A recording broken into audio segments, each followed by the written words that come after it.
Good morning all of you. My name is Arushi Rajawat from class 10। तो मैं आज आप लोगों को जलियांवाला बाग के ऊपर कुछ बताना चाहती हूँ। तो इस स्थल पर स्थित समाकार 2000 भारतीयों की याद में बनाया गया है, जो 13 अप्रैल 1919 को जनरल माइकल ओ डायर की कामना से ब्रिटिश द्वारा एक शांतिपूर्वक सार्वजनिक बैठक में भाग लेने के दौरान अंधाधुंध गोलियों से मारे गए या घायल हो गए थे। यह भारत के स्वतंत्रता संग्राम की मुख्य घटनाओं में से एक थी। इस आकर्षक नरसंहार की कहानी स्थल पर शहीद गैलरी में बताई गई है। दीवार का एक हिस्सा जिस पर गोलियों के निशान अभी भी दिखाई देते हैं। इस आंदोलन में कई भारतीयों ने अपना बलिदान भी दिया था। धन्यवाद। Good morning everyone, I am Priyanka Mitra from class 10. Today I am here to tell about Jallianwala Bagh massacre and happy Vaisakhi to all.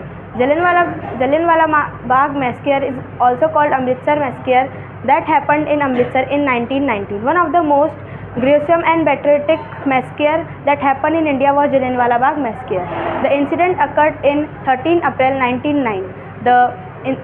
General Dyer was British officer responsible for this massacre. There was a law passed by British government called martial law. According to this law, prohibited to the people to move around and have mass gathering. The people get together in Jallianwala Bagh on a special occasion of Vaisakhi to protest against the law imposed by British rule. Open fire which took place in Jallianwala Bagh massacre included 90 soldiers. 120 bodies were found in Jallianwala Bagh massacre in well. Thank you so much. Have a nice day. Good morning everyone. My name is Shashti from class 10. Today I am representing Jallianwala Bagh. jallianwala Bagh हत्याकांड 13 अप्रैल 1929 में हुआ था। यह भारतीय इतिहास का एक काला दिन था जब पंजाब स्थित में अमृतसर jallianwala बाग में भीषण नरसंहार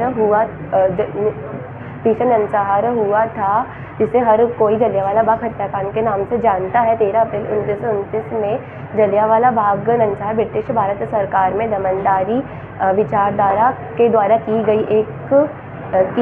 एक बर्बरता की एक नई मिसाल थी। ब्रिटिश सरकार ने अमृतसर पंजाब में मार्शल लॉ लागू किया था।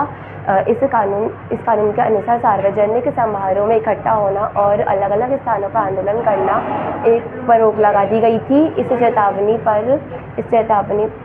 पर जनता तक पहुंचाना कठिन था। Thank you. Good morning all of you. I am Bhavika and I am the student of class 10. Today I am here to speech on Jallianwala Bagh massacre. The Jallianwala Bagh massacre, also known as the Amritsar massacre, was a tragic event that took place on 13th April 1919 in Amritsar, Punjab. The people get together in Jallianwala Bagh for a special occasion of Vaisakhi and to protest against the laws imposed by the British government, where British troops opened fire on peaceful crowd, resulting in hundreds of deaths and thousands injured. This incident is remembered as a dark chapter in India's struggle for independence. Thank you.